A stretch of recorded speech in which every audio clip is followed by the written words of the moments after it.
Now you're watching New Eden TV.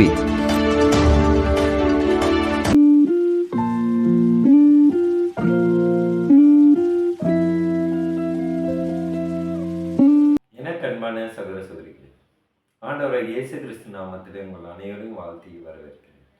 இன்றைக்கான தின வசனம் 1 ராஜாக்கள் 19ஆம் அதிகாரம் 7ஆம் இறைவசனம். கர்த்தருடைய தூதன் திரும்ப 2ஆம் தாரம் வந்து அவனை தட்டி எழுப்பி, எழுந்திரு, போஜனம் பண்ணு, நீ பண்ண வேண்டிய பிரயாணம் வெகு தூரம் என்றான். ஆமென்.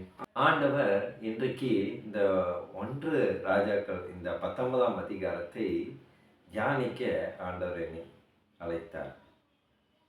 இதனாலே இன்றைக்கு நாமும் கூட அவருடைய விசுவாசத்துக்குள்ளே நாம் தேறி வருவதற்கும் அவருடைய வலதுகரம் எப்பொழுதும் நம்முடனே இருக்கிறது என்று வெளிப்படுத்தவே இந்த வசனத்தை மூலியமாக, இந்த ஜீவனுள்ள வார்த்தை மூலியமாக ஆண்டவர் பேசிக்கிறார். எலியா நல்ல ஒரு தேவ மனிதர். அவர் ரொம்ப விசுவாசம் உள்ளவர். அவருடைய ஊழியத்தை எங்கும் தடை இல்லாமல் தனக்கு முடிவு பரியந்தம் வந்தாலும் அதுவரை செல்ல வேண்டும் என்று தான் எலியாவுடைய மனது இருந்தது. ஆனால் போக போக ஆகாப்பும் எசபேலும் பகாலை வணங்கும் ஒரு ராஜாவும் ராஜாவுடைய மனைவியாகவும், அந்த ஆகாப்புடைய ராஜாவின் மனைவி தான் எசபேல். இவர்கள் பாகாலை வணங்குவதிலே தீவிரமாக இருந்தார்கள். பாகாலை வழிபடுவதற்காகவும் பாகாலுடைய அந்த பக்தியையே பரப்பினார்கள். அப்பொழுது கடவுளை நேசிக்கிற மக்களாகிய இஸ்ரவேல் மக்களை வெறுத்தார்கள். ஏனென்றால் அவர்கள் கர்த்தரையே நம்பியிருந்தாரே தவிர வேறு எந்த தெய்வத்துக்கும் அவர்கள் இடம் கொடுக்கவில்லை. அதனாலே யாரெல்லாம் கர்த்தரை நோக்கி இருக்கிறார்களோ அவர்களை எல்லாம் அழிக்க வேண்டும் என்று திட்டம் போடுகிறார்கள். அப்போது திட்டம் போடும்போது அனைவரையும் நிறைய பேர் அழித்துட்டு கடைசியாக மீதி இருக்கிறது யார் அப்படின்னா எலியா. அப்போ அந்த எலியாவையும் அழிக்க அவனிடத்துல எலியாகிட்டேயே அதை வெளிப்படுத்துகிறார்கள். இதை தான் 2ஆம் வசனத்தை நாம் வாசிக்க கேட்போம். 2ஆம் வசனம் வாசிக்க.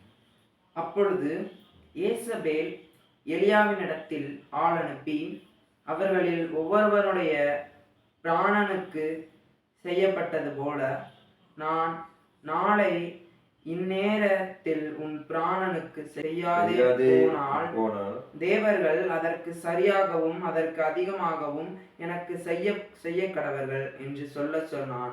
ஆமே. அப்ப என்ன சொல்றாங்க பார்த்தீங்கன்னா, நாளைக்கு இந்த நேரம் உன்னோட பிராணனையும் நாங்க எடுத்துருவோம் அப்படின்னு உறுதியாக சொல்றாங்க.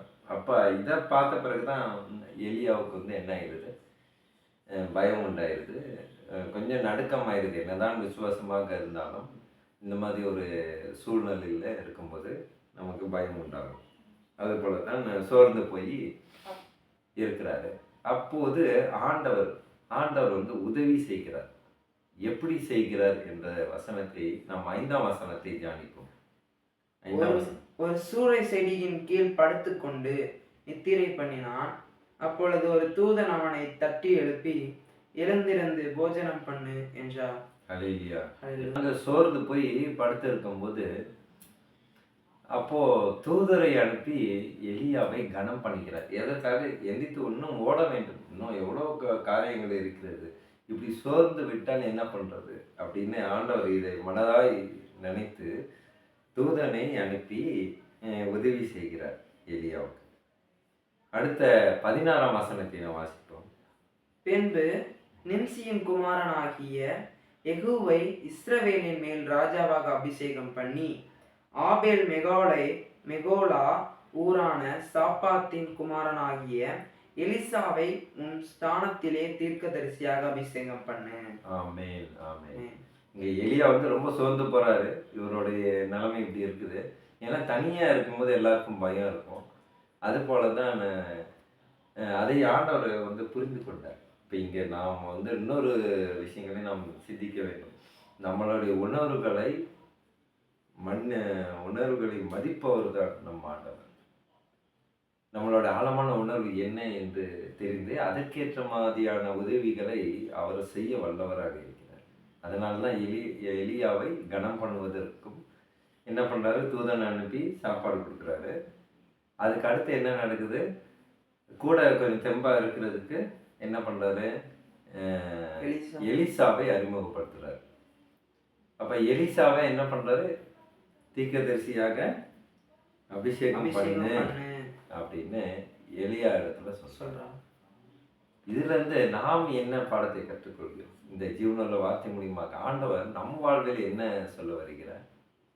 எனக்கு பிரியமானவர்களே, இன்னும் காலம் கடந்து செல்லாது, இன்னும் சீக்கிரமாக நாம் எங்கும் சபைக்கு செல்ல முடியாத ஒரு சூழலை சாத்தான் கொண்டு வருவான். அந்தி கிறிஸ்துவ ஆட்சி. இந்த அந்தி கிறிஸ்துவ ஆட்சியில் எங்கெல்லாம் ஆண்டவர் துதிக்கிறார்களோ அவர்கள் எல்லாம் மடிந்து போக வேண்டும் என்று திட்டம் போடுவார்.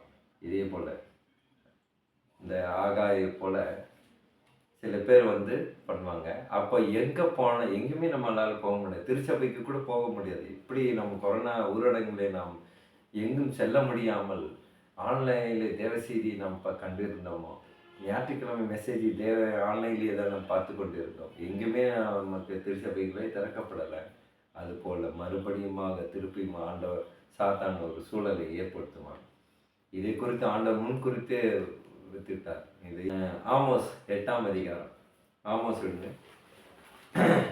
8ஆம் அதிகாரம். நான் தேசத்தின் மேல் பஞ்சத்தை அனுப்பும் நாட்கள் வரும். ஆகார குறைவினால் உண்டாகிற பஞ்சம் அல்ல, ஜலக்குறைவினால் உண்டாகிற தாகமும் அல்ல, கர்த்தருடைய வசனம் கேட்க கிடைக்காத பஞ்சத்தை அனுப்புவேன் என்று கர்த்தராகிய ஆண்டவர் சொல்கிறார். அப்பொழுது அவர்கள் கர்த்தருடைய வசனத்தை தேட ஒரு சமுத்திரத்தை தொடங்கி மறு சமுத்திரம் மட்டும் வட திசையை தொடங்கி கீழ் திசை மட்டும் அலைந்து திரிந்தும் அதை கண்டடையாமல் போவார்கள். இந்த தினவசனத்தை நமக்கு வெளிப்படுத்துகிறார். தினம் கொள்ளுங்கள், இந்த மாதிரி ஒரு சூழல் வரப்போகிறது. என்னுடைய ஜீவநல வார்த்தையை உங்களுடைய இருதய பலகையில் எழுதி கொள்ளுங்கள், உங்களுடைய மனதில் ஆழமாக பதித்து வைத்திருங்கள். பின்பு பைபிளே, இந்த பரிசுத்த வேதாகமே இல்லைன்னா கூட நம்மளுடைய மனசில் இருக்கும் கடவுளோட வார்த்தை மூலியமாக நாம் விசுவாசத்துக்குள் முன்னேறி செல்ல முடியும். எனக்கு பிரியமானவர்களே, ஆண்டவர் பல விஷயங்களை குறித்து இந்த புதிய ஊழியத்தின் மூலியமாக வெளிப்படுத்துகிறார் என்றால் அவருடைய சித்தமானது சீக்கிரமாக நிறைவேறப் போகிறது என்று இந்த வசனத்தை நமக்கு ஒரு பலம் தரும் ஒரு வசனமாக, ஒரு பாதுகாக்கும் வசனமாக இருக்கிறது. இதை நாம் மறுபடியுமாக நாம் வாசிப்போம். 1 ராஜாக்கள் 19ஆம் அதிகாரம் 7ஆம் வசனம். கர்த்தருடைய தூதன் திரும்ப 2ஆம் தாரம் வந்து அவனை தட்டி எழுப்பி, எழுந்திருந்து போஜனம் பண்ணு, நீ பண்ண வேண்டிய பிரயாணம் வெகு தூரம் என்றான். பிரியமானவர்களே, அன்றைய எலியாவுக்கு அவர் பண்ண வேண்டிய பிரயாணம் ரொம்பவாக இருக்கிறது. ஆனால் சோர்ந்து போகும் நேரத்தில் ஒரு ஆறுதலை கொண்டு வர வேண்டும் என்று தூதனை அனுப்பி போஜனம் பண்ண வைத்து, உன்னுடைய பிரயாணம் ரொம்ப தூரமாக இருக்குது, அதனால் நான் திடம் கொள்ள நாம் ஜெபிப்போம்.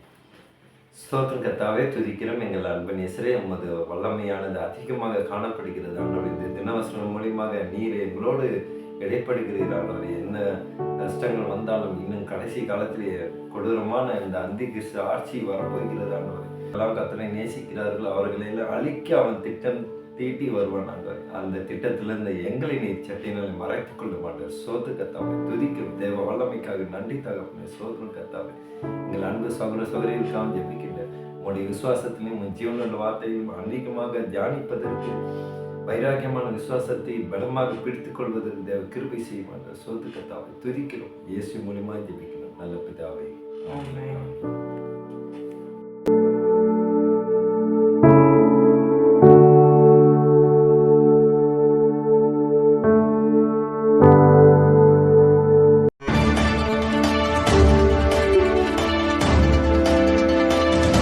Now you are watching New Eden TV.